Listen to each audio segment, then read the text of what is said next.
आइए हम वहाँ से शुरू करते हैं जहाँ हम लोगों ने पिछला वीडियो छोड़ा था पार्ट वन में। तो पार्ट वन में लगभग हम 69 क्वेश्चन तक हो चुके थे, हम लोगों ने कर लिया था। 70वें क्वेश्चन से हमें आगे बढ़ना था और हम लोग ध्यान रहे कि हम लोग एनालिसिस कर रहे हैं, क्वेश्चन का सोल्यूशन ना करके सिर्फ एनालिसिस कर रहे हैं कि कौन कौन से तरीके के क्वेश्चंस आ रहे हैं और किस सेक्शन से ज़्यादा क्वेश्चन आ रहे हैं और किस सेक्शन से क्वेश्चंस की संख्या कम है। तो ये हमारे लिए स्टडी में हमेशा हेल्प करेगा कि हमको फोकस किस चीज़ पे करना है। तैयारी के लास्ट के टाइम पे जब हमारे पास बहुत कम समय होगा, उस समय हम रिवीजन पे किन चीज़ों पे ज़्यादा ध्यान देंगे, ये सारी चीज़ें हमको क्या हो जाएंगी, सुविधाजनक हो जाएंगी इस एनालिसिस के बाद। तो ये देखते हैं, जैसे क्वेश्चन नंबर 70 है कि राष्ट्रीय अस्थि विकलांग संस्थान स्थित है। देखिए जो साइंस वाला पोर्शन है वो यहाँ से शुरू हो जाता है। तो राष्ट्रीय अस्थि विकलांग संस्थान एक संस्थान के बारे में आपसे पूछ लिया है, ठीक है। दूसरी चीज़ देखिए, 71 क्वेश्चन है जो है खाने का नमक किससे बनता है, ये केमिस्ट्री का क्वेश्चन है, ठीक है।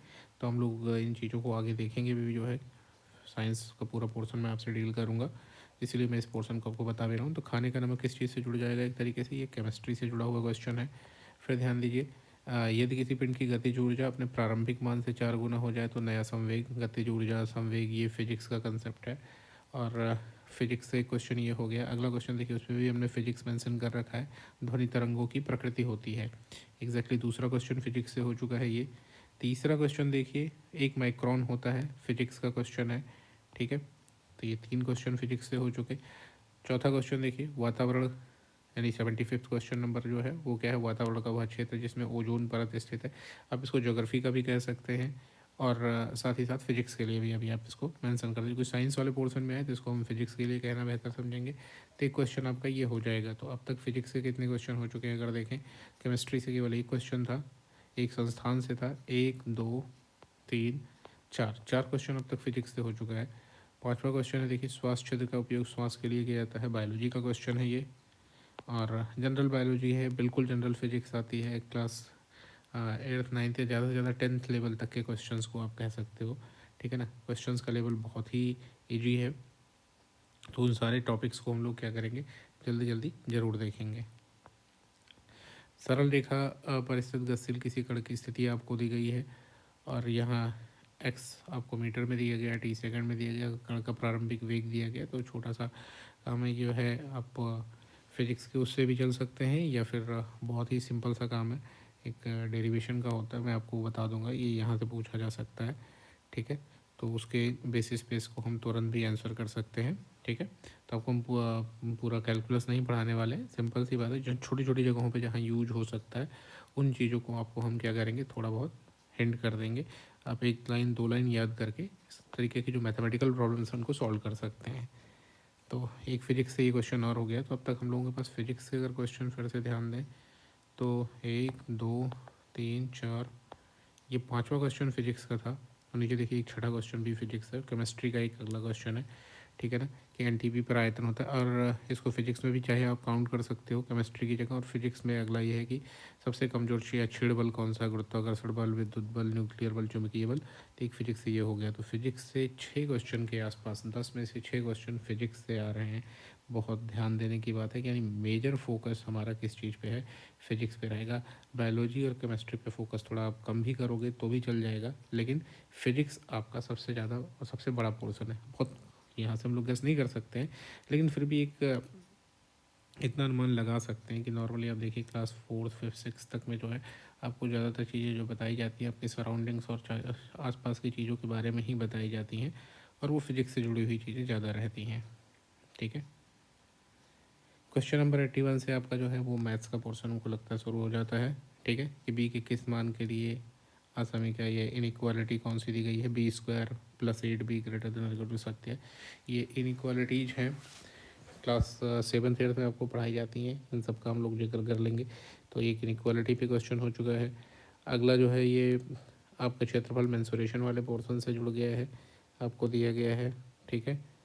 फिर 83 नंबर क्वेश्चन है कि दो शंकुओं की ऊंचाई में अनुपात आपको दिया गया है, उनके व्यासों का अनुपात आपको बताना है। तो ज्योमेट्री से जुड़ रहा है पोर्सन, ठीक है ना, या मेंसुरेशन से भी आप इसको कह सकते हो।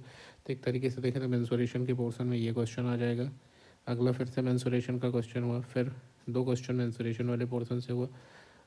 9 प्राकृतिक अभाज्य संख्याओं का औसत है, एवरेज की बात आ गई, ठीक है।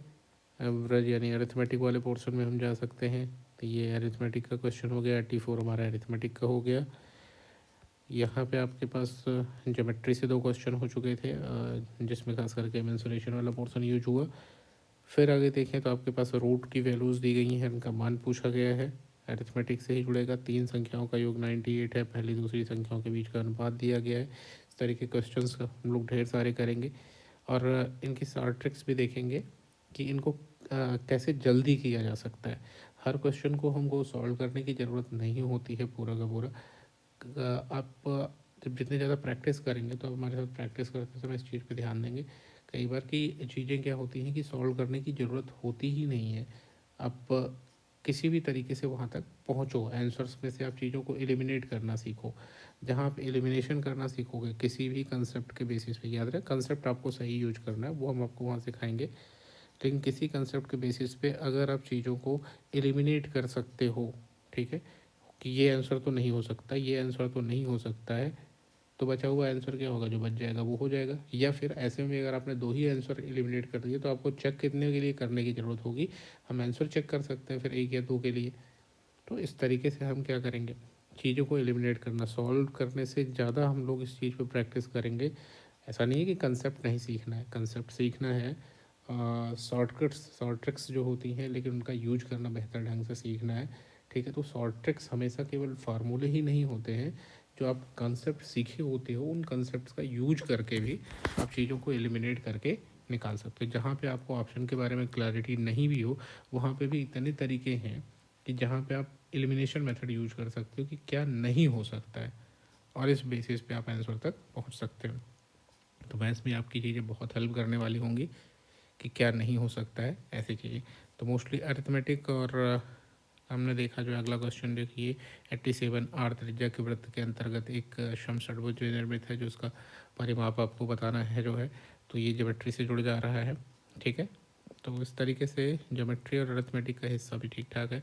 किसी त्रिभुज के अंतः केंद्र को सुनिश्चित किया जाता है अविलंब कोणों के अर्ध कोमादिकों और भुजाओं के लंबार्धकों से। कंसेप्चुअल क्वेश्चन है, आपको सिर्फ जब पढ़ाया जाएगा तो जो कोई कंसेप्ट समझाया जाएगा उससे आप इन चीज़ों को निकाल सकते हो।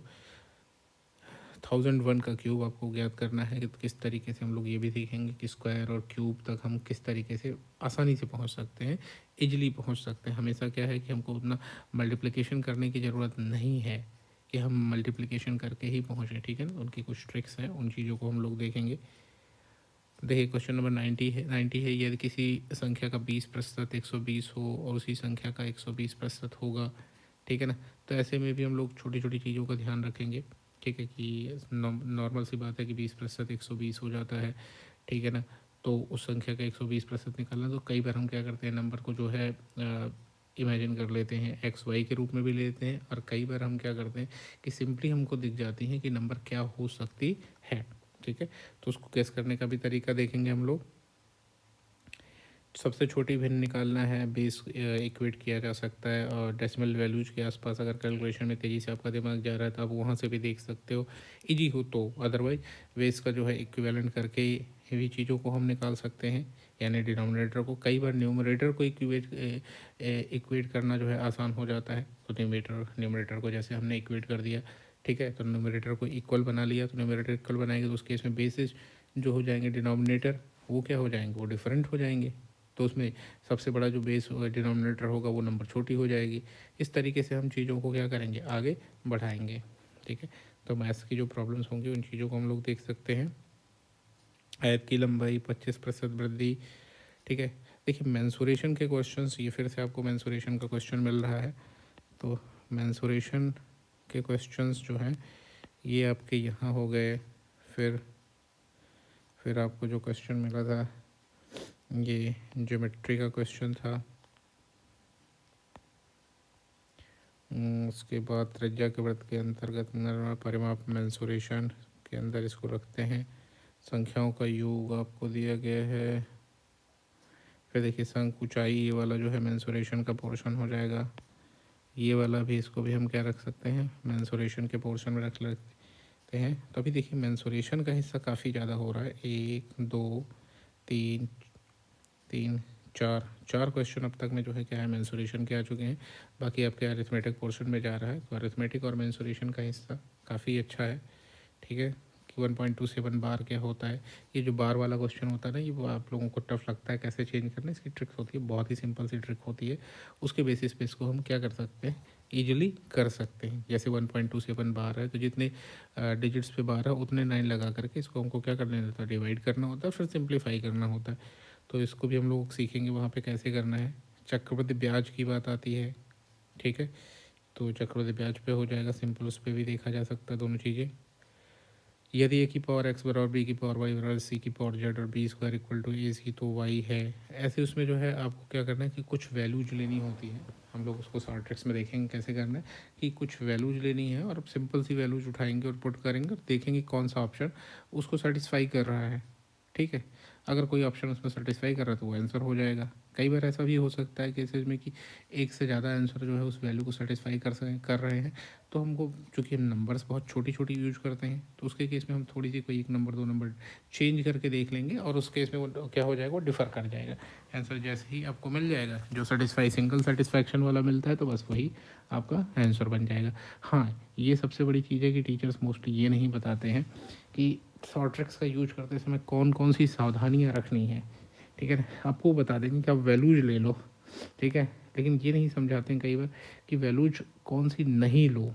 इसको भी हमको देखना होगा कि कौन सी वैल्यू, क्योंकि वो हमारा टाइम लॉस करा सकते हैं कि हमने वैल्यूज कुछ उठा करके सिंपली उठा लिया और वो पता लगता है कि उस को डिजनरेट कर दे रही हैं, पता लगे कि बेस जो है जीरो बन गया। तो ये भी पता होना चाहिए कि बेस जीरो नहीं हो सकता है। तो इस तरीके की जो चीज़ें होती हैं इन सबको, छोटी छोटी चीज़ों को भी हम लोग ध्यान देंगे वहाँ पे, ठीक है।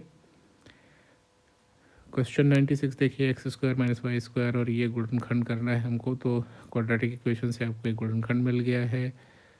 तो ये क्लास 8 से ही हम लोगों को सिखा दिया था बच्चों को। 97 एक समलंब चतुर्भुज की समांतर भुजाओं की लंबाई ए बी, इसकी समांतर भुजाओं के मध्य बिंदुओं को मिलाने वाली रेखा की लंबाई आपको ज्ञात करनी है। ज्योमेट्री से क्वेश्चन है ये। और किसी कक्षा के 6 छात्रों की आयु वर्षों में निम्नवत है, इसकी माध्यिका होगी।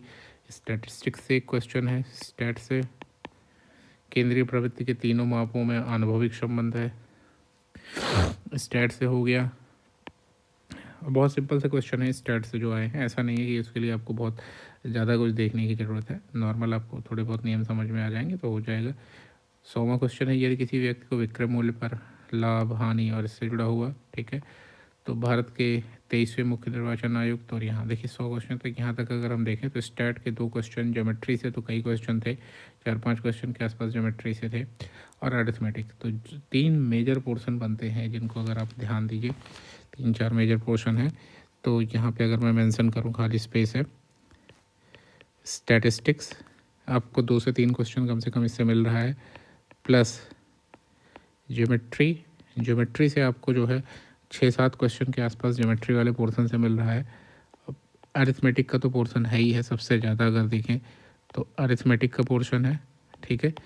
और इसके अलावा अगर किसी पर्टिकुलर टॉपिक, देखिए अरिथमेटिक तो पूरी की पूरी एक मैथमेटिक्स का पोर्शन हो गया जिसमें आपको बहुत से चैप्टर्स मिल जाएंगे, इसलिए अरिथमेटिक में ज़्यादा हो रहा है।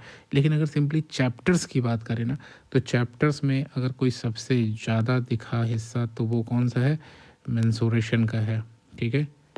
मेंसुरेशन वाला जो पोर्शन है, इस मेंसुरेशन के पोर्शन से आपको 5 क्वेश्चन करीब मिला, 5 से 6 क्वेश्चन मिला। तो और ये बहुत सिंपल सा होता है, आपको फार्मूले पता होने चाहिए और आप फार्मूलों में वैल्यूज पुट करते हैं और आंसर मिलता है। और वैल्यूज पुट करने के लिए भी हम आपको ये सिखाएंगे आगे के वीडियोस में कि हमेशा आपको पूरा कैलकुलेशन करने की ज़रूरत नहीं है। कैलकुलेशन को आप लास्ट तक कैसे लिंगर ऑन करके चल सकते हो, लास्ट स्टेप में कितनी चीज़ें कॉमन होंगी और उसके बेसिस पे आप एक ही बार में कैलकुलेट कर सकते हो, वैल्यूज रख के गेस कर सकते हो वैल्यूज को रख करके। अगर अगर आंसर जो है वो बहुत क्लोज वैल्यूज नहीं दिया, जो एक दूसरे के बहुत पास हैं, अगर ऐसी वैल्यूज नहीं है तो आप मोस्टली बच जाएंगे कैलकुलेशन करने से। आप उसका क्या कर सकते हो, आप गेस कर सकते हो कि इसकी वैल्यू कहाँ तक पहुँच रही है अप्रॉक्सीमेशन करके। लेकिन हाँ, अगर वैल्यूज बहुत ही क्लोज दे दिया उन्होंने तो उस केस में आपको फिर कैलकुलेशन करना पड़ जाएगा, ठीक है। तो उन सब चीज़ों पे भी हम लोग ध्यान देंगे। तो मैथ्स का जो पोर्शन है उस चीज़ को हम लोग ट्रिक्स के माध्यम से, कंसेप्ट के माध्यम से, दोनों ही से, और एलिमिनेशन मेथड, जो आपको सबसे ज़्यादा हेल्प करने वाला है वो कौन सा मेथड है? एलिमिनेशन। देखिए, एलिमिनेशन का मतलब सिर्फ कुछ चीज़ें आप लोगों ने बचपन में पढ़ी थी उससे नहीं है। यहाँ हम ऑप्शन एलिमिनेशन की बात कर रहे हैं। किसकी बात कर रहे हैं? ऑप्शन एलिमिनेशन की बात कर रहे हैं। ऑप्शन एलिमिनेशन एक ऐसा प्रोसेस रहेगा जिसको मैं आपको हर टॉपिक में जो है यूज करना सिखाने की कोशिश करूँगा, जितना अच्छे से अच्छा हो सकता है। मैं अपनी बेस्ट कोशिश करूँगा कि ऑप्शन एलिमिनेशन जो है वो साइंस में भी काम करता है, हिस्ट्री, ज्योग्राफी, पॉलिटी के जो क्वेश्चंस आएंगे उनमें भी काम करता है। और वो ऑप्शन एलिमिनेशन आप किसी भी चीज़ से लिंक कर सकते हो। जैसे हिस्ट्री के क्वेश्चन कर रहे हो, ऑप्शंस आपको ऐसे मिल रहे हैं कि पता लगा कि आपको ये पता है सिंपल से कि वो घटना किस टाइम पीरियड में हुई है। आपके दिमाग में सपोज करिए कि ये अंदाज़ा है कि वो घटना किस टाइम पीरियड में हुई है, और ऑप्शन से जुड़े हुए जो चीज़ें हैं वो उस टाइम पीरियड में आपको आंसर नहीं क्लियर पता है, आपको टाइम पीरियड का अंदाज़ा है कि किस टाइम पीरियड में हुई। ठीक है, सपोज करिए जैसे काकोरी कांड आपको अंदाज़ा है कि 1920-25 के आसपास, 1925-20 के आसपास में हुई, आप इतना सिंपली जानते हो। ठीक है, आपको अब ऑप्शंस अगर ऐसे मिलें कि जो लोग नाइन सॉरी 19th सेंचुरी के एंड में हो, सपोज करिए आपको दादा भाई नौरोजी का नाम दिया गया है, महात्मा गांधी जी का नाम दिया गया है, इस तरीके से, तो आप उन चीज़ों के, महात्मा गांधी को आप इस आधार पर निकाल सकते हो कि ये हिंसा उससे नहीं जुड़े हुए थे। देखिए, मैं सिर्फ ये कहना चाह रहा हूँ कि आप किस बेसिस पे सोच सकते हो। आप दादा भाई नौरोजी का नाम आ जाता है तो आप ये जानते हो कि 1920-25 के आसपास तक दादा भाई नौरोजी जी ख़त्म हो चुके थे। लोकमान्य तिलक ख़त्म, अगर ऑप्शन आता है तो आपको पता है कि वो ख़त्म। ये चीज़ें हम ये नहीं कह रहे कि आपको मे भी हो सकता है इसमें कुछ चीज़ें नहीं पता हों, लेकिन अब आप हिस्ट्री पढ़ोगे तो आपको बहुत सी चीज़ें मिलेंगी जो आपको याद आएंगी कि हाँ, ये इस टाइम के आसपास नहीं थी, ये इस टाइम के आसपास थी। तो आप टाइम के बेसिस पे अलग कर सकते हो, उनकी जॉब या उन्होंने जो काम किया वो काम किस तरीके का था, क्या उससे जुड़ मैच हो रहा है या नहीं हो रहा, उस बेसिस पे आप अलग कर सकते हो। बेस कुछ भी हो सकता है ये समझने के लिए कि ये क्यों नहीं हो सकता है। ठीक है, जब आप ये समझना सीख जाएंगे कि क्यों नहीं हो सकता, ऑप्शंस को आप एलिमिनेट कर सकते हैं। जब आप ऑप्शंस को एलिमिनेट करेंगे तो आसानी से कर सकते हैं। तो ये मैथ्स में भी काफ़ी हद तक काम आएगा और बाकी हर जगह पे भी ऑप्शन एलिमिनेशन का काम होगा। तो आप देखेंगे कि आपको 10-15 क्वेश्चन तो ऐसे होंगे कम से कम जिनके आपको ऑप्शन नहीं पता होंगे, लेकिन आप ऑप्शंस को एलिमिनेट करना जब सीख जाएंगे तो 10 से 15 क्वेश्चन आपके अपने आप एक्स्ट्रा सही हो जाएंगे, सिर्फ ऑप्शन एलिमिनेशन के बेसिस पे। स्टैट का पोर्शन, मेंसुरेशन का पोर्शन, ज्योमेट्री का पोर्शन और अरिथमेटिक। अरिथमेटिक थोड़ा बड़ा पोर्शन हो जाता है लेकिन इजी पोर्शन है। ठीक है, तो इन सारी चीज़ों पे हम लोग कुछ ज़्यादा ही फोकस करेंगे। ठीक है, सबसे ज़्यादा फोकस का कौन सा एरिया है? मेंसुरेशन का पोर्शन है। ठीक है, फिर आइए देखते हैं। अब यहाँ पे आपके पास कुछ क्वेश्चंस हैं कि भारत के 23वें मुख्य निर्वाचन आयोग की जीके के तौर पे भी आप इसको देख सकते हैं कि ये मुख्य निर्वाचन आयुक्त कौन है, प्रधानमंत्री कौन, राष्ट्रपति कौन, इस तरीके क्वेश्चन, या फिर ठीक है, इस तरीके से आपसे क्वेश्चंस जो हैं कई पुटअप हो सकते हैं। तो इसको जीके के तौर पे लेना बेहतर रहेगा। खेल दिवस पूछा गया आपसे, तो आपको दिमाग में होना चाहिए किसके जन्मदिन को खेल दिवस के रूप में मनाया जाता है। इससे भी आप क्वेश्चन, मतलब क्वेश्चन आपको मिलता है तो उसके हम अलग अलग एक्सपेक्ट को भी सोचने की कोशिश करेंगे कि अगर खेल दिवस आपने सोचा या आप पढ़ रहे हो खेल दिवस, तो आपको खेल दिवस के दिमाग में ये आना चाहिए कि खेल दिवस किसके नाम पे, किसके जन्मदिन के उपलक्ष्य में जो है मनाया जा रहा है, वो जन्मदिन उसका कब है, कैसा है, ये सब चीज़ों को भी हम साथ में साइड एस्पेक्ट में देखते चलेंगे। तो क्वेश्चन कहीं से भी पुटअप हो सकता है। ठीक है, तो निर्वाचन आयुक्त, राष्ट्रीय खेल दिवस कब मनाया जाता है, ये जीके के क्वेश्चन के रूप में इनको हम दोनों को डाल सकते हैं। ठीक है ना, जहाँ पे आपको सीधे फैक्चुअल इन्फॉर्मेशन याद होनी चाहिए। बुद्ध चरितम महाकाव्य किसने लिखा है? ठीक है, देखिए हिंदी, हमने कहा था कि हिंदी इतिहास और यूँ कह सकते हैं कि हिंदी के जो प्राचीन लेखक हैं, पुराने लेखक हैं जो है, उनकी किताबें काफ़ी मायने रखती हैं। तो इसको आप हिंदी इतिहास के ही तौर पे हमने कहा ना कि अगर जो उस समय के लेखक हैं उनकी पुस्तकें भी हैं तो उनको हम उसका हिंदी इतिहास के ही तौर पे कर सकते हैं, देख सकते हैं। तो ये वहाँ से क्वेश्चन उठ करके आ रहा है। फिलहाल इसको जीके के ही तौर पे आप इसको भी देख सकते हो कि जीके विश्व पर्यावरण दिवस विषय का थीम। देखिए ये करंट अफेयर से है, ये करंट अफेयर से क्वेश्चन है कि कई सम्मेलन होते रहते हैं और उन सम्मेलनों की थीम्स है वो आपसे जानने की कोशिश करता है। हर सम्मेलन की अपनी कुछ थीम होती है, वो थीम उसका कुछ एम होता है, वो एम, ठीक है ना। तो इसी तरीके के क्वेश्चंस वो आपसे पुट करेगा, किसी प्लान और किसी उसकी बहुत गहराई में नहीं जाने की कोशिश होगी, ठीक है ना। उसका जो मेन मोटिव है, ठीक है ना, और उसका जो स्टेटमेंट है, वो चीज़ें वो आपसे पूछने की कोशिश करेगा। देखिए आगे देखते हैं, तो ये करंट अफेयर से था। फिर ग्लोबल हैप्पीनेस इंडेक्स, आपसे हैप्पीनेस इंडेक्स के बारे में पूछ लिया, भारत की स्थिति। कभी भी इंडेक्स कम से कम 20 से 25 इंडेक्स ऐसे होंगे जिनको आपको ध्यान देने की ज़रूरत होगी और जिनका जिक्र भी होगा, और वो सारे के सारे करंट अफेयर्स से जुड़े हुए क्वेश्चंस होंगे। जो इंडेक्स वाला हिस्सा हो जाएगा उसमें आपको कुछ चीज़ें ध्यान देनी होंगी, इंडिया की कंडीशन आपको स्पेशली ध्यान देनी होगी। और दूसरी चीज़ ये आती कि थोड़ा सा इंडिया की जो कंडीशन है उस इंडेक्स में, उसको जो उसके पड़ोसी देश हैं, मतलब इसमें सिर्फ 3 ही चीज़ें आपको ध्यान देने की होंगी। एक तो इंडिया की कंडीशन क्या है इंडेक्स में, दूसरा उसके जो पड़ोसी हैं उसके नेबर्स हैं उनके रेस्पेक्ट में उसकी कंडीशन क्या है, तीसरी चीज़ जो आपको ध्यान देने की कंडीशन है कि उसमें टॉप और प्लस बॉटम पोजीशन में कौन है। टॉप और बॉटम पोजीशन, इंडिया की कंडीशन और जो उसके नेबर्स हैं उनकी कंडीशन, इन्हीं 3 चीज़ों को हमको क्या करना है, फोकस करना होगा। उसमें भी स्पेशली इंडिया की कंडीशन 90% केसेज में, ध्यान दीजिएगा कितने केसेज में, लगभग 90% केसेज में वो इंडिया की कंडीशन आपसे जानना चाहेगा, ठीक है। तो बाकी चीज़ें आपको ध्यान में रहें या ना रहें, लेकिन आप इंडिया की कंडीशन ज़रूर ध्यान रखेंगे, ठीक है। तो ग्लोबल हैप्पीनेस इंडेक्स हो गया, देखिए उसमें आपसे एक इंडेक्स पूछ लिया। फिर अगला देखें, नामपंथ नामक संप्रदाय के प्रवर्तक कौन है। कुछ संप्रदाय हैं उनको हम लोग जो इतिहास वाला हिस्सा जब देखेंगे वहाँ पे देख लेंगे, लेकिन इस क्वेश्चन को हम किसके तौर पे देख सकते हैं, जीके के क्वेश्चन में। सीधे सीधे इनके क्या होते हैं नाम आपको याद रखना है। मत्स्येंद्र नाथ इसके प्रवर्तक थे, तो मत्स्येंद्र नाथ आपके दिमाग में होना चाहिए, गोरखनाथ नहीं थे। निम्नलिखित में से कौन सा कर्नाटक का लोक नृत्य है। कर्नाटक का लोक, देखो कुछ चीज़ें हैं, लोक नृत्य जो है आपसे वो कर्नाटक के लोक नृत्य के बारे में भी पूछ सकता है, ठीक है। केरल के लोक नृत्य के बारे में पूछ सकता है जो कुछ खास हैं, ठीक है ना, जैसे कुचिपुड़ी, मोहिनी अट्टम, कुचिपुड़ी हो गया, मोहिनी अट्टम हो गया, ओडिसी हो गया, भरतनाट्यम हो गया, कथक हो गया। अब इनको आपको इनकी प्लेसेस के हिसाब से क्या करना होगा, याद रखना होगा, ठीक है ना। तो इस चीज़ को मैं सॉर्ट आउट करूँगा कि यहाँ पे आपको पूरी हिस्ट्री तो पढ़ा ही नहीं जा सकती, और इसके लिए कोई वाजिब भी नहीं है कि आप पूरी हिस्ट्री, पूरी ज्योग्राफी को वैसे पढ़ें। हिस्ट्री, ज्योग्राफी, पॉलिटी, इनसे मैं वो रीजन्स निकाल के ले आने की कोशिश करूँगा कि जहाँ से क्वेश्चंस क्या होते हैं, पुटअप होते हैं, मोस्टली एग्जाम्स में पूछे जाते हैं, ठीक है ना। तो कला और संस्कृति का ये पोर्शन हो जाता है, आर्ट एंड कल्चर का, आर्ट एंड कल्चर का ये पोर्शन है, जिसको आप एक तरीके से क्या कह सकते हो, हिस्ट्री का पोर्शन भी कह सकते हो या स्टैटिक पोर्शन कह सकते हो, ठीक है। तो इनको हम क्या करेंगे, अच्छे से देखेंगे कि कहाँ पे कौन से मंदिर हैं, मंदिर किस सब उससे जुड़ा हुआ है, क्या कहते हैं, डायनेस्टी से जुड़ा हुआ है, कि हो सकता है मुग़ल पीरियड से जुड़ा हुआ हो, या मस्जिद है तो मुग़ल पीरियड से जुड़ी हुई हो सकती है, मंदिर है हो सकता है गुप्त के टाइम से हो सकता है चालुक्यों के टाइम से हो, ठीक है ना।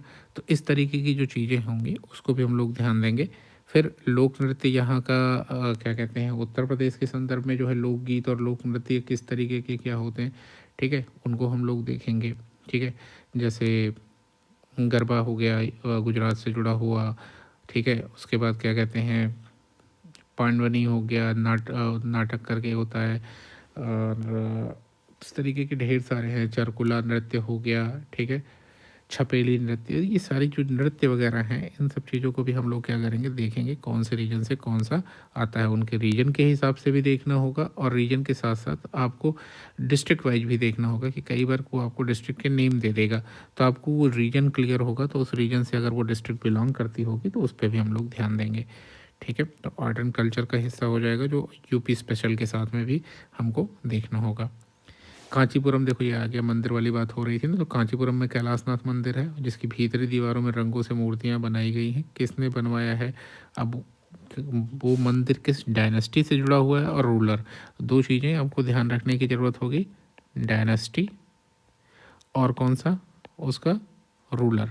ये दो चीज़ें जो है मंदिरों से जुड़ी हुई जो होंगी वो आपको स्पेशली ध्यान रखनी होंगी। मंदिर या मस्जिद से जुड़ी हुई अगर चीज़ें हैं तो इसको ध्यान रखना होगा। तो इसको हम लोग देखेंगे, ये भी आर्ट एंड कल्चर का हिस्सा है, आर्ट एंड कल्चर। मिर्ज़ापुर प्रसिद्ध है कजरी चरकुला, देखिए उसकी भी बात आ गई कि यूपी स्पेशल में जो हम लोग देखेंगे, यूपी स्पेशल में यहाँ का जो आर्ट और कल्चर है यूपी स्पेशल का, उसको भी बहुत अच्छे से हमको देखना होगा, ठीक है ना, कि मिर्ज़ापुर किस रीजन में आता है, ठीक है ना। अगर पूर्वांचल में आता है तो पूर्वांचल में कौन कौन से नृत्य होते हैं, ये चीज़ भी हमारे दिमाग में होनी चाहिए। तो इस तरीके से हम क्या करेंगे, रीजन वाइज बांटेंगे और रीजन वाइज चीज़ों को क्या करेंगे, अलग करेंगे, ठीक है, कि कजरी कहाँ होती है, चरकुलर नृत्य कहाँ पे है, पवारा, नटका, ये सारी चीज़ें हम लोग क्या करेंगे, ध्यान देंगे उसमें, ठीक है। अगला क्या है, 110 निम्नलिखित में से किस राज्य में भारत का 100वां एयरपोर्ट स्थित है, करंट अफेयर्स। अगर उस समय 100वां एयरपोर्ट बना होगा तो ये क्वेश्चन उस समय पुट हुआ होगा करंट अफेयर्स से। केंद्रीय ग्लास एवं सिरेमिक अनुसंधान संस्थान, देखिए एक संस्थान आपको पहले भी दिखा चुका था कि एक संस्थान पहले आया था साइंस वाले हिस्से में, अगर आपको ध्यान हो, अस्थि से संबंधित कोई एक संस्थान था, उसके बारे में पूछा था। अभी आपसे पूछा केंद्रीय ग्लास एवं सिरेमिक अनुसंधान संस्थान, इसके बारे में आगरा, खुर्जा, कानपुर। एक सबसे बड़ी बात है कि जो ये संस्थान मोस्टली होंगे, मोस्टली मैं ये नहीं कह रहा हूँ कि सारे वैसे ही होंगे, ठीक है, लेकिन मोस्टली आप देखिएगा 50% से ज़्यादा टाइम पे आपसे वो ऐसे अनुसंधान संस्थानों की बात करेगा कि जो यूपी के किसी ज़िले में इस्टेब्लिश हैं, ठीक है। तो उस चीज़ पे ध्यान रखेंगे कि यूपी में जो स्पेशली इस्टेब्लिश संस्थान हैं खास उन पे हम लोग अच्छे से ध्यान देंगे। तो इसको मैं अगर आपसे कहूँ तो यूपी स्पेशल में डालना कहीं से गलत नहीं होगा। तो यूपी स्पेशल के रीजन में इसको हम डाल सकते हैं। देखिए ये कुछ ऐसे पुरस्कार हैं, रमन मैग्सेसे पुरस्कार हो गया, ठीक है ना, मैन बुकर इंटरनेशनल पुरस्कार हो गया। तो ये जो पुरस्कार वगैरह हैं कुछ, ये बहुत मायने रखते हैं। और मुझे जहाँ तक ध्यान आता है, जब मैं इस पेपर को ऑब्ज़र्व कर रहा था तो उस समय देखिए पुरस्कार यहाँ हो गया, संस्थान से जुड़ा भारत भारती पुरस्कार यहाँ हो गया, रमन मैग्सेसे पुरस्कार यहाँ हो गया, 1 2 3। अंतर्राष्ट्रीय सम्मेलन कहाँ हुआ ये पूछा था, मैं आ रहा हूँ फिर से उसी क्वेश्चन तक आऊँगा। लेकिन एक बार मैं थोड़ा सा देख रहा था कितने पुरस्कारों की बात, देखिए ऑस्कर पुरस्कार की बात हुई, सर्वश्रेष्ठ फिल्म की बात, ठीक है ना, और पुस्तकें हैं, ठीक है। एटलीस्ट अभी हमारे पास एक यहाँ हो चुका है और 3 ऊपर हो चुके थे, ठीक है। तो 4 तो पुरस्कार से आ गए। तो पुरस्कार यहाँ अपने आप में बहुत मायने रखता है। तो इंडिया के और जो वर्ल्ड के जो फेमस पुरस्कार हैं, ठीक है, उस पे हम लोग बहुत अच्छे से फोकस करेंगे। तो जैसे रमन मैग्सेसे पुरस्कार आपसे यहाँ पूछ लिया, उत्तर प्रदेश हिंदी संस्थान देता है भारत भारती पुरस्कार, तो उत्तर प्रदेश हिंदी संस्थान कुछ और इसके साथ साथ में पुरस्कार देता है भारत भारती के साथ में, ठीक है। तो उन पुरस्कारों को भी हमको बहुत अच्छे से देखना होगा कि कौन कौन पाया है, कौन नहीं पाए। बहुत इंपॉर्टेंट है ये वाला जो है उत्तर प्रदेश हिंदी संस्थान के द्वारा जो दिए गए पुरस्कार हैं, वो आपस में अपने आप में क्या होते हैं, बहुत ही इंपॉर्टेंट हो जाते हैं। तो करंट अफेयर्स से जुड़ा हुआ है लेकिन ये पुरस्कार से स्पेशली जुड़ा हुआ है, ठीक है ना। तो ये क्या हो जाएगा हमारा, पुरस्कार से जुड़ा हुआ है, फिर ये पुरस्कार से जुड़ा है। अगला देखते हैं, 2 क्वेश्चन हो गए यहाँ पुरस्कार से, आगे यहाँ से 116 भी है, उस पर फिर से मेंशन कर देंगे आगे चलते हुए। 114 नंबर क्वेश्चन है, निम्नलिखित में से किस क्षेत्र में नोबेल पुरस्कार, अच्छा देखिए 114 नंबर पे भी आप देख रहे हैं यहाँ पे पुरस्कार की बात है, सॉरी नोबेल पुरस्कार, एक सेकेंड, चीज़ें गलत कहाँ से ऑप्ट हो गई, नोबेल पुरस्कार 2018। तो यहाँ पे देखिए एक और पुरस्कार से आपको दिखा, पुरस्कार हो गया, नोबेल पुरस्कार जो मिला है उस ईयर का आपको देखना होगा, ध्यान देना होगा। तो हम लोग नोबेल पुरस्कार देखेंगे और कोशिश करेंगे नोबेल पुरस्कार, चूँकि क्या होता है कि कई बार एक सब्जेक्ट से 3-3 लोगों को दे दिया जाता है, ठीक है ना। तो 3-3 लोगों को दिया गया तो उनमें से किसी का भी नाम आ सकता है, या आपसे ऐसे दे सकता है कि किसको किसको मिला, ठीक है, या किसको नहीं मिला। 3 लोगों को मिला है, 4 ऑप्शन दे दिया आपको, पूछ लिया किसको नहीं मिला इस साल का, ठीक है। टॉपिक कौन सा रहा, जैसे बायोलॉजी से जुड़ा हुआ अगर टॉपिक था तो वो कौन सा रहा, ह्यूमन साइंस से जुड़ा हुआ टॉपिक क्या था, कि किस टॉपिक पे जो है इस बार नोबेल पुरस्कार दिया गया। फिजिक्स में दिया गया तो किस टॉपिक पे नोबेल पुरस्कार दिया गया। तो इस तरीके से हमको 2 चीज़ों को ध्यान देने की ज़रूरत है कि किसको मिला है नोबेल पुरस्कार में, यानी पर्सन। एक चीज़ यहाँ पे हमको क्या ध्यान देने की होगी, नोबेल पुरस्कार प्राप्त पर्सन, किसी भी अवार्ड के लिए हमको यही देखना होगा पर्सन, और प्लस टॉपिक, ठीक है ना। अब अवार्ड अगर किसी बुक और उसके से जुड़ा हुआ तो वहाँ पे हम बुक्स के नेम याद रख लेंगे, ठीक है। तो ये अवार्ड वाला जो यानी पुरस्कार वाला ही, ये अवार्ड का काफ़ी क्वेश्चन आप देख रहे हैं। फिर देखिए US ओपन टेनिस टूर्नामेंट, यहाँ पे आ गया एक खेल से, ठीक है। ये किस चीज़ से हो गया, गेम से हो गया। और करंट अफेयर तो है ही है, करंट अफेयर से है ही है, लेकिन ये किस चीज़ से हो गया, स्पेशली जुड़ा हुआ गेम से हो गया।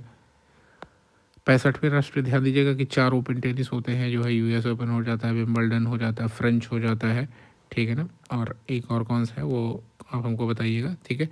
तो US ओपन ये सब जो हो जाते हैं, इनके जो विजेता, जो सिंगल वाले विजेता है, देखिए डबल्स वाले विजेता तब ज़्यादा मायने रखते हैं जब उसमें कोई इंडियन है, क्योंकि अभी कोई इंडियन जो है सिंगल्स में एंट्री नहीं कर पाया, वहाँ जीत सका हो। तो डबल्स में मोस्टली क्या होता है कि इंडियंस रहे हैं जो जीते हैं। तो अगर कोई ऐसा इंडियन है जो डबल्स में शामिल होकर के जीता है, तब हम डबल के लिए जाना चाहेंगे। मोस्टली हमको क्या ध्यान देना है, सिंगल्स, गर्ल्स और बॉयज दोनों में, ठीक है ना, कि कौन क्या जीता है, उस पर ज़रूर ध्यान देंगे, काफ़ी इंपॉर्टेंट हो जाता है। अगला देखिए 65वें राष्ट्रीय फिल्म पुरस्कारों में 2017 के लिए सर्वश्रेष्ठ फीचर फिल्म का पुरस्कार किसने देखा, राष्ट्रीय फिल्म। देखिए नेशनल अवार्ड्स हमेशा बहुत इंपॉर्टेंट होते हैं, ठीक है। नेशनल अवार्ड जो है वो बहुत इंपॉर्टेंट होता है, इसको हमको ध्यान देना होगा, किसको मिला, किस फिल्म को मिला, इस चीज़ को जरूर ध्यान दिया जाएगा, ठीक है। तो एक पुरस्कार से ये यानी अवार्ड से, फिलहाल हमने उसको पुरस्कार लिखा है अवार्ड की जगह, तो पुरस्कार यहाँ पे भी लिखना हो, तो पुरस्कार से एक और जुड़ा हुआ क्वेश्चन है। फिर आते हैं 117 नंबर क्वेश्चन, दिसंबर 2018 में जलवायु परिवर्तन अंतर्राष्ट्रीय सम्मेलन कहाँ हुआ। देखिए एक सम्मेलन से फिर क्वेश्चन बना, सम्मेलन पे उधर था, ठीक है, कहाँ पे हुआ ये पूछ लिया। फिर हमने कहा कुछ चीज़ें उसमें आपसे जिक्र किया था, फिर से दोबारा कहता हूँ कि कहाँ पे हुआ, यानी प्लेस, टॉपिक क्या है या मेन एम क्या है, एम और थीम, ठीक है ना। ये 3 चीज़ें, एम, प्लेस और थीम, ये अपने आप में बहुत इम्पोर्टेंट हो जाती हैं किसी भी सम्मेलन के लिए। किसी भी सम्मेलन के लिए क्या क्या चीज़ें बहुत इंपॉर्टेंट हो जाती हैं, किस प्लेस पे हो रहा है, उसका एम क्या है और उसकी थीम क्या है। तो जब भी हम खास सम्मेलनों को देखेंगे तो इन 3 चीज़ों पे हमेशा गौर करेंगे कि उसका प्लेस कहाँ पे रहा, एम क्या रहा, थीम क्या रही, ठीक है। 118 क्वेश्चन देखते हैं। निम्नलिखित में से निम्नलिखित देशों में से किसमें प्रधानमंत्री नरेंद्र मोदी ने रामायण सर्किट की शुरुआत की। देखिए ये करंट अफेयर्स का टोटली क्वेश्चन है, इस क्वेश्चन को लोग उस तरीके से देखेंगे। भारत का शेक्सपियर किसे कहा जाता है, ठीक है। ये इसको आप जीके के क्वेश्चन में डाल सकते हैं कि कालिदास को कहा जाता है, किसको कहा जाता है, ठीक है। तो ये कुछ चीज़ें होती हैं जनरल नॉलेज की, किसी भी बुक से आप पढ़ते जाएंगे तो हो जाएगा, नहीं तो आप गेस भी कर सकते हो कि कौन हो सकता है कौन नहीं हो सकता। हाँ, देखिए वहाँ लोक नृत्य था, यहाँ शास्त्रीय नृत्य की बात की जा रही है। तो शास्त्रीय नृत्य में कथकली आपसे पूछा है कि किस उससे जुड़ा हुआ है, तो शास्त्रीय नृत्य में आपको पता होगा कि कथकली है, ये बहुत इम्पोर्टेंट हो जाता है किस स्टेट से। कथकली हो गया, मणिपुरी है, शास्त्रीय नृत्य है, ओडिसी है, भरतनाट्यम है। उसके बाद आपके यहाँ इंडिया में यूपी में क्या होता है, कथक होता है, ठीक है ना। तो ये सारे जो हैं इनके प्लेसेज किन जगहों पे होते हैं, और मुझे नहीं लगता कि यहाँ पे इनके हाव भाव या इनकी जो विषय वस्तु है उसके बारे में कभी आपसे जानने की कोशिश करेगा। तो स्पेशली हम लोगों का फोकस इसमें क्या रहेगा कि कौन सा किस स्टेट में होता है, ठीक है। तो हम लोग लोक नृत्य और शास्त्रीय नृत्य इस पर बहुत ध्यान देंगे, क्योंकि इससे क्वेश्चन पुटअप हुए हैं, 2 से 3 क्वेश्चन से ज़्यादा हुआ। कुछ इस यूपी स्पेशल के संदर्भ में हुआ, जैसे चरकुला वाला क्वेश्चन आपने देखा, और कुछ जो है वो क्या कहते हैं इस उसमें हुआ संदर्भ में कि इस लोक नृत्य के संदर्भ में, कुछ शास्त्रीय नृत्य के संदर्भ में आया, तो इस चीज़ का हम ध्यान देंगे। अगला क्वेश्चन है, देखिए सौरभ चौधरी का संबंध किस खेल से है। सौरभ चौधरी मुक्केबाजी, क्रिकेट, निशानेबाजी, कुश्ती, देखिए उस तरीके के कुछ नाम जो कम सुने हुए होंगे, लेकिन उस ईयर में 4-5 महीने 6 महीने में जो खेल से जुड़ी हस्तियां होंगी, कुछ स्पेशल किया होगा जिन्होंने, जैसे किसी ने ओलंपिक में कुछ जीता, ठीक है ना, कोई नेशनल गेम्स हुए उसमें कुछ अच्छा प्रदर्शन किया, तो इस तरीके से, या किसी को जो है राजीव गांधी पुरस्कार दिया गया, ठीक है ना। तो इस तरीके के जो खेल पुरस्कार वगैरह हैं वो अगर कुछ लोगों को मिले हैं तो उनको ध्यान देना, थोड़ा सा उनके नाम को ध्यान देना ज़रूरी हो जाता है, ठीक है ना। तो ये करंट अफेयर्स प्लस गेम इसको हम डाल दें तो गेम्स हो गया, प्लस इसको हम क्या कह सकते हैं, करंट अफेयर्स कह सकते हैं, ठीक है ना। तो गेम और करंट अफेयर्स से, गेम से और भी क्वेश्चन थे हम लोगों ने देखा था। स्टैचू ऑफ यूनिटी की ऊंचाई क्या है, फैक्चुअल क्वेश्चन है ये। इसको ना तो आप करंट अफेयर्स कह सकते हो, इसको जीके कह सकते हो। क्या कह सकते हो आप इसको, जीके से क्वेश्चन है ये। भारत की पहली इंजन रहित रेलगाड़ी तैयार हुई है, इसका नाम है, ये भी जीके का क्वेश्चन है, ठीक है। मार्च 2018 तक भारत का सबसे तेज super computer, GK, current affairs नहीं कह सकते इसको हम। 90वां ऑस्कर पुरस्कार 2018 की सर्वश्रेष्ठ फिल्म रही। देखिए एक हमारे फिर से अवार्ड का या पुरस्कार का क्वेश्चन रहा ये। देखिए सबसे ज़्यादा हिस्सा जो दिख रहा है ना वो पुरस्कार से दिख रहा है। अगला क्वेश्चन, मानव विकास सूचकांक, अभी एक और सूचकांक इसके पहले आया था, ग्लोबल हैप्पीनेस इंडेक्स। देखिए फिर से यहाँ पे भारत का स्थान पूछा, वहाँ पे भी आपसे भारत का स्थान पूछा था। हमने कहा था कि 90% केसेज में वो आपसे क्या पूछेगा, भारत का प्लेस ही पूछेगा। क्या पूछेगा, भारत का कौन सा प्लेस रहा। कहाँ गया, देखिए ग्लोबल हैप्पीनेस इंडेक्स 2018 के अनुसार भारत का विश्व में कौन सा स्थान रहा। 105 नंबर क्वेश्चन में भी इंडिया की पोजीशन पूछा, और इसके बाद जो है आपसे 127 नंबर क्वेश्चन में भी उसने क्या किया, भारत का स्थान ही पूछा है ह्यूमन डेवलपमेंट इंडेक्स में, भारत का प्लेस क्या रहा वो आपसे पूछा है। लेकिन ये क्या है, करंट अफेयर से जुड़ कर के आएगा। इंडेक्स हमने कहा 20 से 25 इंडेक्स ऐसे होंगे जिनको आपको याद रखना बहुत इंपॉर्टेंट हो जाएगा। उनमें उनके प्लेसेज को आप करना कुछ नहीं है, प्रैक्टिस हम लोग क्वेश्चंस की करेंगे 2-3 बार, वो जब रिपीट होंगे क्वेश्चंस में तब वो आसानी से याद हो जाएंगे। वैसे याद करने में कन्फ्यूजन होता है, जब क्वेश्चन प्रैक्टिस करते हैं तो वो आसानी से याद हो जाते हैं। अगला देखिए, दूसरा से बहुत इम्पॉर्टेंट सेक्शन देखा मुझे, वो ये है जो अब शुरू हो रहा है, द एक्सीडेंटल प्राइम मिनिस्टर पुस्तक के लेखक। एक बुक हो गई यहाँ पे, एक्सीडेंटल प्राइम मिनिस्टर, ठीक है। एग्ज़ाम वॉरियर्स पुस्तक के लेखक दूसरी, मिल्कमैन उपन्यास की लेखिका तीसरी। 3 क्वेश्चन आप यहाँ तक देखिए, आपको किससे मिल गए, बुक्स और उनके राइटर्स। और ये बुक्स कौन सी, ये हिंदी हिस्ट्री जैसी बुक्स नहीं है, जो हिंदी हिस्ट्री से जुड़ी हुई बुक्स आई थी उनकी बात नहीं कर रहा हूँ। ये बुक्स ऐसे हैं जो नॉवेल्स और बुक्स इस समय लगभग पिछले 5-10 सालों में जो लिखी गई होंगी, कुछ वहाँ से भी हो जाती है, लेकिन मोस्टली उस साल की लिखी गई बुक्स क्या होती हैं, ज़्यादा पूछी जाती है, ठीक है। तो हम लोग बुक सेक्शन को ज़रूर और बहुत अच्छे से ध्यान देंगे। ये पोर्शंस पीसीएस वगैरह के एग्ज़ाम में बहुत कम पूछी जाती हैं, 1-2 कोई बुक्स, लेकिन यहाँ पे आप देख रहे हैं लगातार 3-3 क्वेश्चन बुक्स से हो गए, तो बुक्स अपने आप में बहुत इंपॉर्टेंट हो जाती हैं। तो 3 क्वेश्चन बुक्स से हो गया, जो ये करंट अफेयर्स की बुक्स होंगी, मोस्टली करंट अफेयर्स से जुड़ते तुरंत की जो घटनाएं हो रही हैं उससे जुड़ी हुई मोस्टली बुक्स होंगी, ठीक है। तुरंत की घटनाओं से मेरा मतलब सिंपल सा एक, मतलब जो उस आसपास के टाइम में लिखी गई बुक्स हैं, ठीक है। जीवन कौशल का मुख्य उद्देश्य, देखिए ये कौशल, अभिप्रेरणा, सहानुभूति, ये जो वाला पोर्शन है, ये इसको मैं आपको नहीं कराऊंगा, और इस पर चूँकि अब मैं हर जगह तो नहीं जा सकूँगा, लेकिन हम लोगों ने वो देखा था यहाँ तक। इस चीज़ को पहले हम चलिए एनालाइज करते हैं। ये सेक्शन ख़त्म हुआ करंट अफेयर्स और उससे जुड़ा हुआ, जीके से जुड़ा हुआ। तो इसमें करंट अफेयर्स के क्वेश्चंस काफ़ी रहे हैं, तो करंट अफेयर्स को हम इग्नोर बिल्कुल नहीं कर सकते, लेकिन करंट अफेयर्स में हमको बहुत डीप जाने की ज़रूरत नहीं। कोई भी क्वेश्चन ऐसा नहीं रहा है कि जो किसी भी टॉपिक के बहुत डीप में जा कर के आपसे पूछा हो। बहुत सुपरफिशियल क्वेश्चन, प्लेसेज पूछ लिया, या फिर आपसे क्या कर दिया, ये पूछ लिया, उसकी थीम पूछ लिया, आपसे जो है ये पूछ लिया कि उसमें इंडिया की रैंकिंग कैसी है, ठीक है। तो इस तरीके के क्वेश्चन बहुत सिंपल सिंपल से हैं, ठीक है।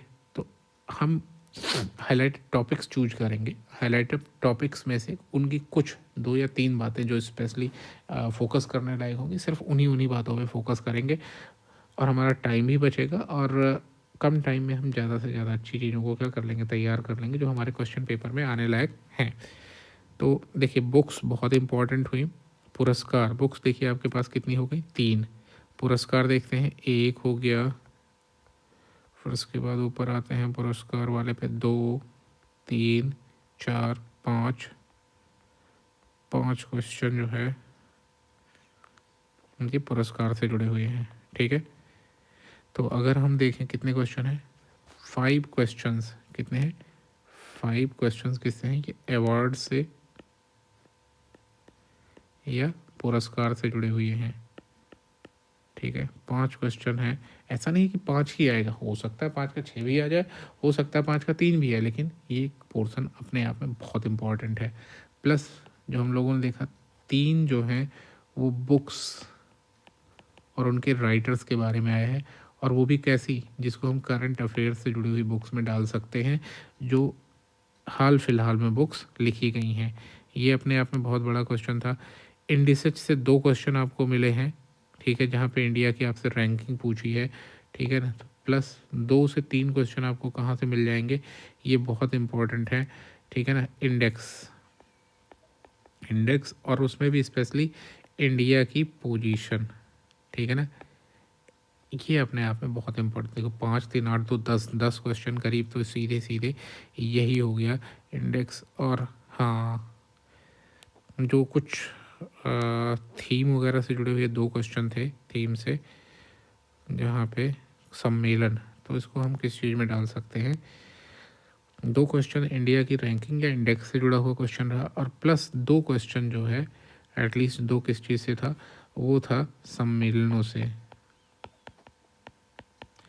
सम्मेलनों में हमको क्या कहा था हमने, तो 2 3 चीज़ें ध्यान देनी है। एक तो प्लेस, कहाँ पे हुआ, दूसरा थीम, 2 क्या, मुझे 3 याद आता है, 3 क्वेश्चन का लिखा थीम, और तीसरा जो है एम। इनके अलावा वो कोई चीज़ नहीं पूछता आपसे, यानी उद्देश्य, स्थान, उसका जो मुख्य थीम है, और उसके बाद उद्देश्य क्या है, इन चीज़ों से वो आपसे क्या करेगा, क्वेश्चंस पुटअप करेगा। तो लगभग 13 14 क्वेश्चन तो ऐसे हो गए, ठीक है, ये जो मेन निकले। और हाँ, ये चीज़ तो हम लोग भूल ही गए कि आर्ट एंड कल्चर और हिस्ट्री से प्लस क्या कहते हैं यूपी स्पेशल, वो भी आर्ट एंड कल्चर वाला हिस्सा ही यूपी का भी उन्होंने उठाया था, ठीक है। तो यूपी स्पेशल और आर्ट एंड कल्चर को अगर देखें तो 1 क्वेश्चन, 2 क्वेश्चन, 3 क्वेश्चन, 4 क्वेश्चन, अरे भाई तो बहुत ज़्यादा है, 4 क्वेश्चन तो ये हो चुका है। गेम का तो अभी हम लोगों ने छोड़ा ही था।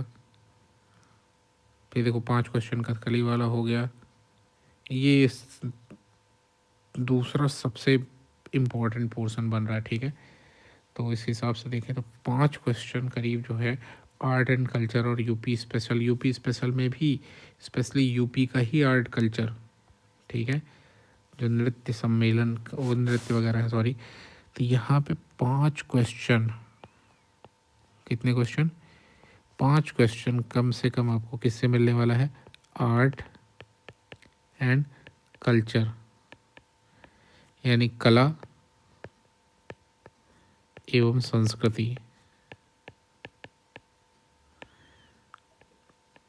कला एवं संस्कृति से आपको 5 क्वेश्चन कम से कम मिलने वाले हैं, ठीक है। तो ये एक चीज़ ऐसी एनालिसिस है, ठीक है, जहाँ पे मंदिरों से जुड़ा हुआ या फिर लोक नृत्य और उससे जुड़ा हुआ क्वेश्चन रहा, ठीक है। ये बहुत बड़ा पोर्शन हो जा रहा है।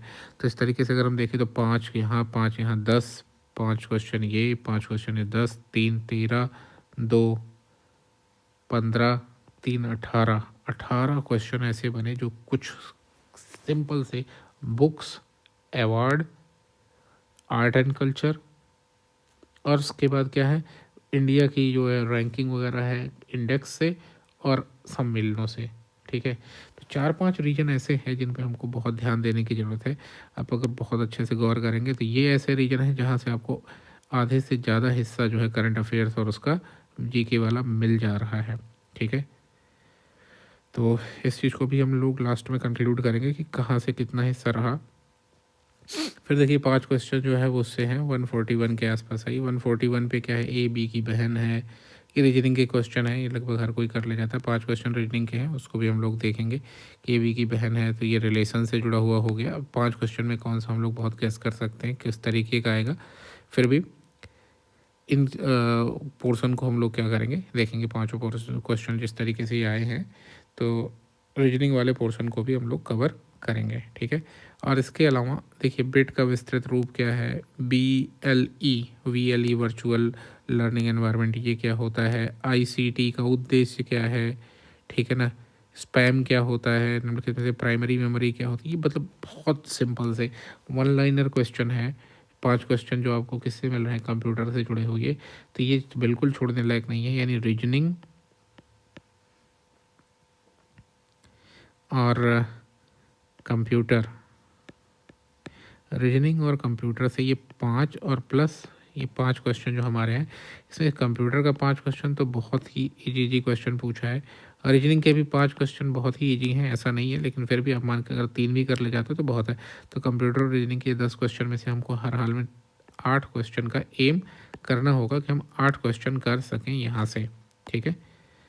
तो ओवरऑल अगर हम देखें, अच्छा हाँ, साथ में हमने देखिए इसकी जो आंसर की है वो लगा दी है, पेपर सॉल्व करके देख सकते हैं उसके साथ में एक बार अपनी प्रैक्टिस के लिए, ठीक है। तो इस जो पोर्शन को, जो आज वाले पोर्शन को हम लोगों ने देखा, अगर कंक्लूड करें क्वेश्चन नंबर 70 से आकर के, तो जो सेक्शन था, एक बार क्वेश्चन नंबर 70 पे चलते हैं और देखते चलते हैं कि एक बार किस चीज़ में क्या हम लोगों ने कंक्लूड करके निकाला था। क्वेश्चन नंबर 70, हाँ, पहला सेक्शन जो था वो मैथ्स का था, ठीक है। मैथ्स में हम लोगों ने जो चीज़ें निकाली थी वो मुझे आपको याद दिलाने में कोई दिक्कत नहीं, मैं आपको याद दिलाता हूँ। तो मैथ्स वाला पोर्शन हो गया। मैथ्स के बाद फिर किसका पोर्शन था आज वाली डेट में, करंट अफेयर से जुड़ा हुआ था, ठीक है। आइए लास्ट में हम लोग देखते हैं इस चीज़ को कि कितना क्या है। एक बार इसी जगह पे देखिए, मैथ्स में हम लोगों ने डिसाइड किया था क्या है, मैथ्स, इसमें सबसे इम्पोर्टेंट पोर्शन क्या था, मेंसुरेशन, ठीक है। दूसरा इम्पोर्टेंट पोर्शन क्या था, ज्योमेट्री। ज्योमेट्री के अलावा जो था अरिथमेटिक तो रहना ही रहना था, लेकिन जो पूरा का एक पूरा पोर्शन हो जाता है तो उसके लिए हम बहुत नहीं कहेंगे, लेकिन मेंसुरेशन एक टॉपिक है और इस टॉपिक से आपको 5 क्वेश्चन करीब मिले थे, ठीक है। ये अपने आप में बहुत बड़ी बात थी। तो मेंसुरेशन पे बहुत अच्छे से हमको फोकस करना है। स्टैट से हमको 3 क्वेश्चन के आसपास मिले थे, तो स्टैट पे फोकस करना है। 3 क्वेश्चन बहुत ही ईजी थे, तो ये कुछ क्वेश्चंस हैं जिनको आपको बिल्कुल छूटने नहीं देना है। मैथ्स के अलावा जो हम लोगों ने अभी अभी जिक्र किया था, करंट अफेयर्स प्लस जीके वाले पोर्शन में, इस चीज़ को हम लोगों ने अभी अभी देखा था। फिर से मैं एक बार इसको मेंशन कर देता हूँ कि इसमें पुरस्कार, सम्मेलन, इंडिसेस जो हैं, इंडेक्स, सूचकांक कह सकते हैं, सूचकांक, उनमें भारत की स्थिति स्पेशली, ठीक है ना, भारत के बारे में स्पेशली। तो ये जो पोर्शन है ये अपने आप में बहुत है। और बुक्स, किताबें जो हैं वो आप में बहुत मायने रखती हैं। इन सेक्शंस को हम क्या करेंगे, बहुत ही अच्छे से डील करेंगे, ठीक है ना। आर्ट एंड कल्चर का पोर्शन देखिए ध्यान से छूट रहा है, तो कला प्लस संस्कृति, कला प्लस संस्कृति, और ये जो कला और संस्कृति वाला हिस्सा है इसमें भी यूपी का भी हिस्सा हमको क्या करना है, ध्यान रखना है कि यूपी में क्या क्या चलता है। तो कला संस्कृति और यूपी स्पेशल का जो कला संस्कृति वाला पोर्शन है ये आपको देगा 5 क्वेश्चन के आसपास, 6 क्वेश्चन के आसपास। किताबें आपको लगभग 4 क्वेश्चन के आसपास दे रही हैं। पुरस्कार आपको जो है 5 से 6 क्वेश्चन के आसपास दे रहा है, 5 क्वेश्चन देख लें। सम्मेलन आपको 2 से 3 क्वेश्चन के आसपास दे रहा है। सूचकांक आपको 2 से 3 क्वेश्चन के आसपास दे रहा है, ठीक है। तो इस तरीके से आपके हो जा रहे हैं 5 5 10 4 14 14 तो 16 या 17, यानी 16-17 क्वेश्चन आपको इतने रीजन से कवर हो जाएंगी। करंट अफेयर्स और उसके कितने हो जाएंगे, लगभग 16 से 17 क्वेश्चंस, केवल जितना रीजन हमने यहाँ पे मेंशन किया है इतने से कवर हो जाएंगे। इसीलिए इम्पोर्टेंट हो जाता है कि हम एनालाइज करें और उसको देखें, ठीक है। तो ये एनालिसिस रही इस वाले पूरे पोर्शन के इस पेपर की। और एक और बात हम लोगों ने किया ही था अभी, जो है कि रीजनिंग और उससे कंप्यूटर के क्वेश्चंस क्या हैं, ईजी हैं, उसको हम लोग देख लेंगे। बहुत ही ईजी कंप्यूटर के क्वेश्चंस आए हैं। तो उम्मीद करता हूँ कि आपको ये वीडियो पसंद आया होगा, और अगर आपको पसंद आया हो तो प्लीज़ इसे जो है लाइक और सब्सक्राइब भी कीजिए, जिससे आपके पास टाइमली जो है अगला वीडियो आने का जो है मैसेज आपके पास पहुँच जाए, ठीक है। आज के लिए बस इतना ही, नमस्कार, धन्यवाद। और हाँ, नेक्स्ट वीडियो फिर अब हम जो शुरू करेंगे वो टॉपिक वाइज है। जैसे मैं सबसे पहले हिंदी शुरू करने चल रहा हूँ, तो हिंदी का पोर्शन होगा। कोशिश करूँगा एक दिन में एक से ज़्यादा चीज़ों को कवर करूँ। हिंदी के साथ में मैं जीएस वाला पोर्शन जब शुरू करना चाहूँगा तो उसमें हो सकता है ज्योग्राफी या हिस्ट्री में से कुछ शुरू करूँ, तो एटलीस्ट 2 चीज़ें तो मैं चलाऊँगा, हिंदी एक चलेगी साथ में और हिंदी के साथ में ज्योग्राफी मैं शुरू करने वाला हूँ, तो ज्योग्राफी शुरू करूँगा। तो आज शाम तक आपको 2 वीडियोज़ और मिल जाएँगे, ठीक है? तो आज से हम लोग जो है अपनी पढ़ाई उसमें स्टार्ट कर लेंगे। अभी तो ये एनालिसिस चल रही थी, लेकिन एनालिसिस के बाद अब जो है पढ़ाई वाला पोर्शन भी स्टार्ट हो जाएगा, ठीक है? तो शाम को मिलते हैं फिर। नमस्कार।